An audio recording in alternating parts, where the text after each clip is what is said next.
Bismillahirrahmanirrahim. Assalamualaikum warahmatullahi wabarakatuh. Saudaraku muslimin dan muslimat dimanapun berada, alhamdulillah wassalatu wassalamu ala rasulillah amma ba'da. Kembali kita akan ngaji hadis Nabi Muhammad SAW. Kesempatan yang berbahagia ini yakni tentang Rasulullah SAW menerangkan hak meminta-minta yang bergaya. Jadi semenjak zaman Nabi Muhammad SAW sudah ada model-model kalau sekarang dimaknai sebagai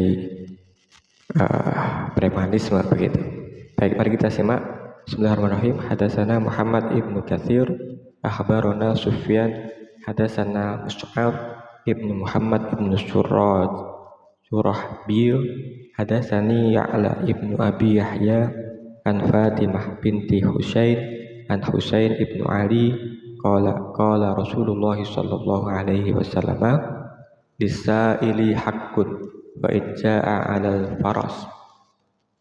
Artinya telah menceritakan kepada kami, Muhammad bin Katsir telah mengabarkan kepada kami, Sufyan telah menceritakan kepada kami, Muhammad bin Surahbil telah menceritakan kepadaku, Ya'la bin Abu Yahya dari Fatimah binti Humais dari Husain bin Ali, ia berkata, Rasulullah SAW bersabda, orang meminta-minta memiliki hak walaupun ia berada di atas kuda.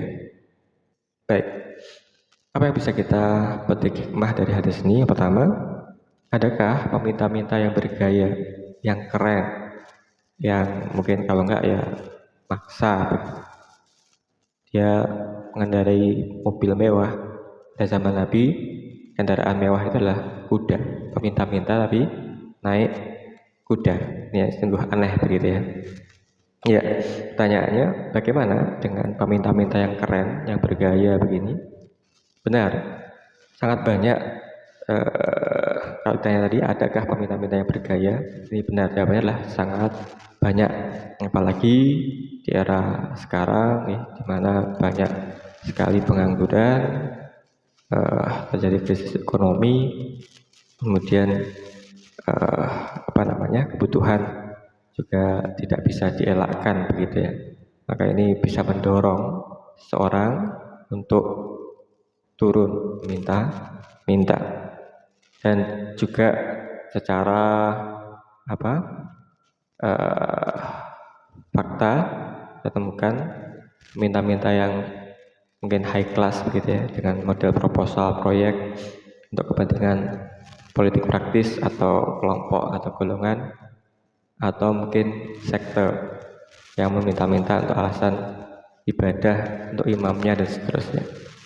Ini peminta-minta tapi bergaya, minta-minta tapi keren.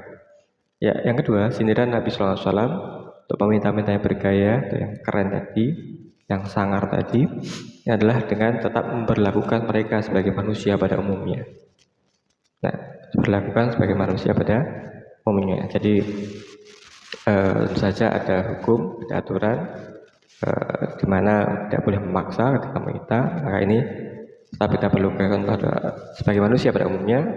Kita kalau seandainya punya, kita beri meskipun tidak sesuai dengan apa yang mereka minta, ya sesuai dengan kerelaan kita. Yang ketiga, dan itu adalah hak yang harus dilakukan oleh orang yang bertakwa kepada pengemis. Dalam surat Ad-Duha ayat 10, Allah Subhanahu wa taala berfirman, dan terhadap orang yang meminta-minta janganlah kamu membentaknya. Fala takhar gitu ya. Ini fala takhar. Dan terhadap orang yang meminta-minta janganlah kamu membentaknya. Surat Ad-Duha ayat 10. Kemudian yang ketiga, sebab lainnya jika pengemis itu benar-benar miskin, lalu ia tersinggung oleh sikap kita, dilalah orang yang meminta-minta itu benar-benar miskin, kemudian tersinggung atas sikap kita yang membentak tadi, maka laknat darinya pada kita besar kemungkinan dijabah oleh Allah Subhanahu wa ta'ala. Sebagaimana sabda Nabi SAW, bisa jadi seorang yang berambut kusut, dekil, didepak dari pintu-pintu, tidak dikasih pemberian. Kalau ia bersumpah atas nama Allah, diantaranya memanjatkan doa, pasti Allah memenuhinya.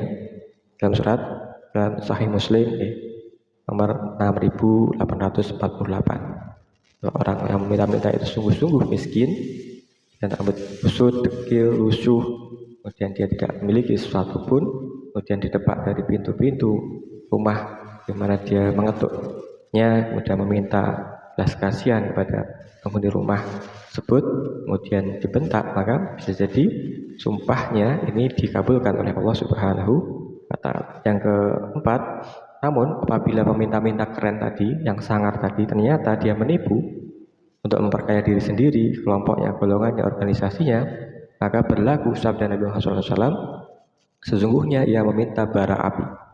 Sesungguhnya dia meminta bara api. Artinya, esok hari ia akan memakan bara api yang akan membakarnya karena ia menampakkan kefakiran, padahal Allah telah Subhanahu wa Ta'ala telah memberikan kecukupan.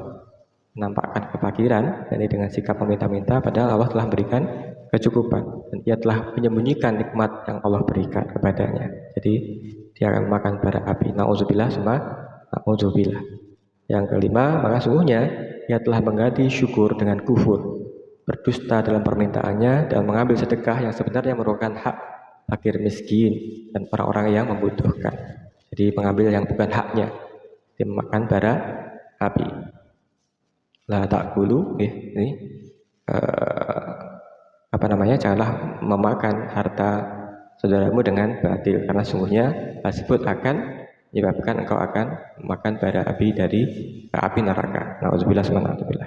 Ya, inilah saudaraku indahnya agama Islam, senantiasa mengajarkan kepada kita untuk menjauhi sikap meminta-minta dengan keren, dengan sangar, ataupun dengan